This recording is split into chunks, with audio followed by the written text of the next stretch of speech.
Alright, you guys, welcome to another episode of Tournament Talk. I'm your host, Marisa Johnson, and kind of crazy times lately.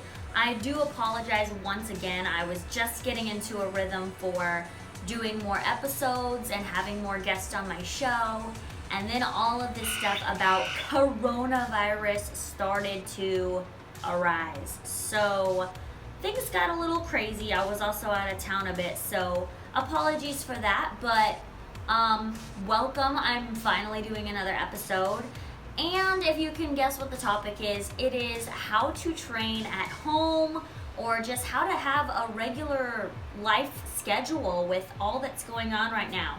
I know that a lot of people are out of jobs, a lot of kids are out of school, and a lot of things are switching to online. And it's just a crazy time right now. So my hopes from this episode are to just give you some tips on how you can manage and try to have somewhat of a normal lifestyle like such. So let's get started on my tips on what you can do to kind of handle the situations that are arising.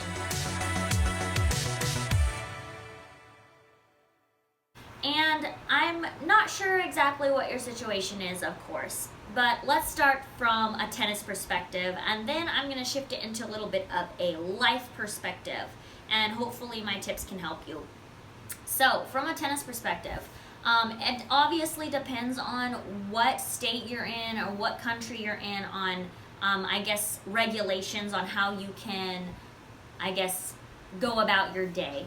And as far as some places, I know a lot of places are locking up some tennis courts, and if you usually had access to a tennis court, you might not be able to now. But everybody does have a different situation. I know for me right now, I'm actually able to, luckily, be able to use some of my friends' private courts in their backyard. So that's just really lucky on me, and blessed for that. But a lot of people don't have access to that. So what can you do as a player? How can you train to just keep going and keep in the mindset of having a regular practice session? Of course, it has to be hosted in your home now.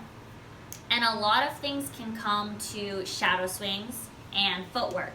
I think that's the number one thing that you can do, and just kind of a lot of self-imagery. Like, can you imagine yourself out there hitting the ball, out there serving? Maybe you have room in your backyard that you can set up a little something.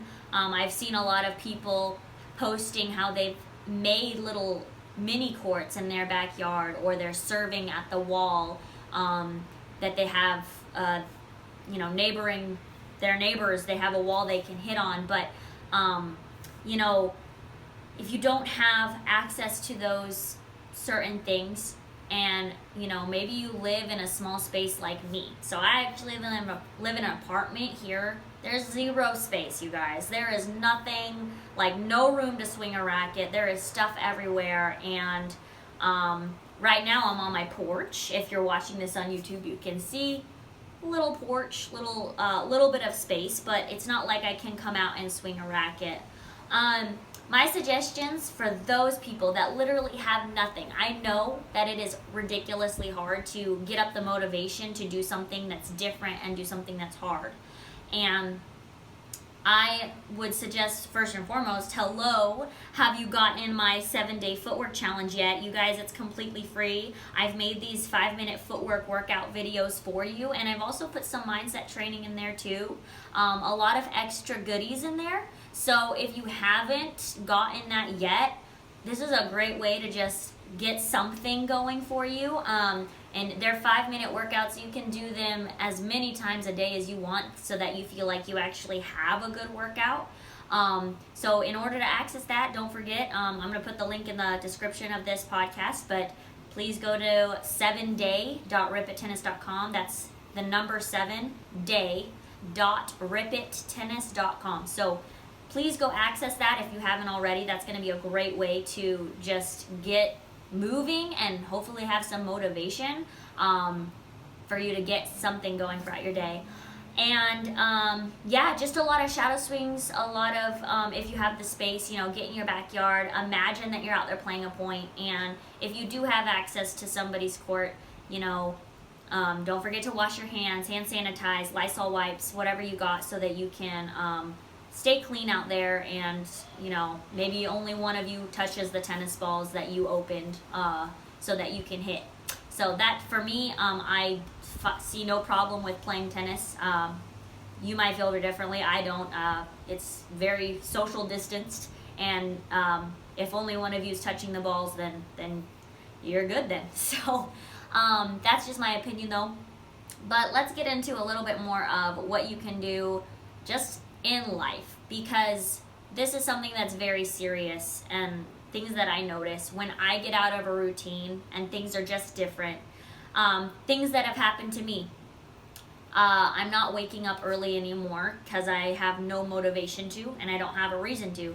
I don't have to teach 6 a.m. cardio tennis anymore. I don't have that set schedule of, you know, get your butt out of bed type of thing. So for me, it's, you know, I'm actually sleeping more, which might be good, but it's not good to get too much rest. Another thing is my diet. I had a regular routine of how I was eating, when I was eating, and now it's kind of like that's messed up too. Eating and sleeping are a big deal. Like, and you might already be feeling like you have, you know, changed what you were used to. So the biggest part is just like us figuring out how we can get back into a normal situation, you know. And I'm gonna give you some tips after, but just going off of it. So sleeping habits, eating habits, and how about just the habits of getting out of the house to do certain things. So one good thing, sorry, there's a plane passing if you guys are hearing that. My fault. Actually, not my fault. That's the plane's fault. But so if you guys are getting able to get out and like maybe go to a park or just somewhere, one good thing from everything that's happened is I've seen so many more people outside and enjoying the fresh air, which to me is beautiful. I see people at the park doing their workouts. I see people going on runs. I see more people walking their dogs. I see just more kids riding their bikes, you know, off of electronics. So to me, it's just so beautiful seeing that.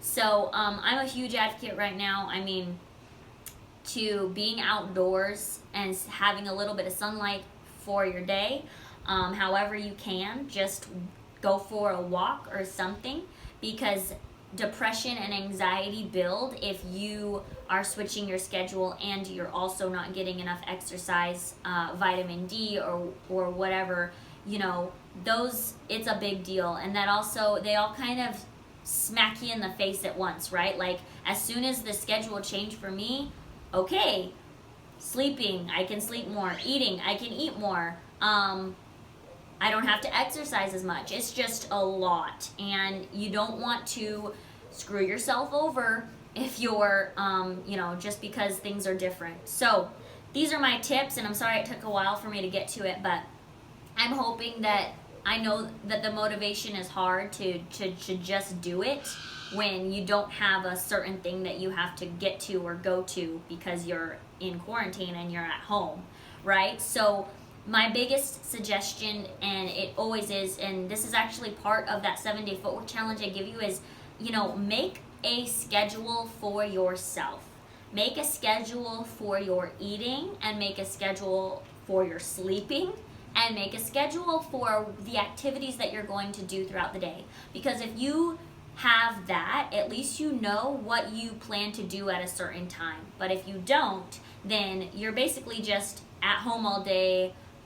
You know, what are you doing, right? Like, are you just there? Like, are you not, you know, you can't have no motivation to just do something, if that makes any sense. Because if you don't, then you will get depressed. I'm telling you this because I've experienced it. If I even have 2 days of just nothing, I get a little sad. I get like, man, like, what's my purpose? What am I supposed to do with my day and with my time? Because you start to realize, like, man, I've got a lot of time in the day, you know?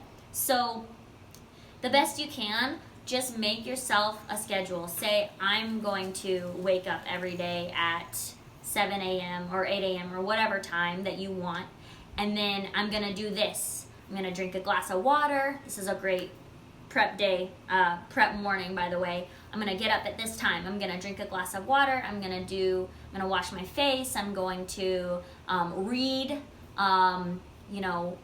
something that'll get me motivated for the day, something that pumps me up, something that makes me feel good about myself. I'm going to stay off that electronics for at least the first hour of my day. Then I'm going to check my emails and check my messages. And then I'm going to eat breakfast. You can literally write this out for you, and this is a way that you can save yourself and just save your sanity, so that you not only are getting things done, because I did ask on my Instagram story, I was like, are you guys more productive or less productive? And I think about 75% of you were like, I'm way less productive. So I'm hoping that these tips help you.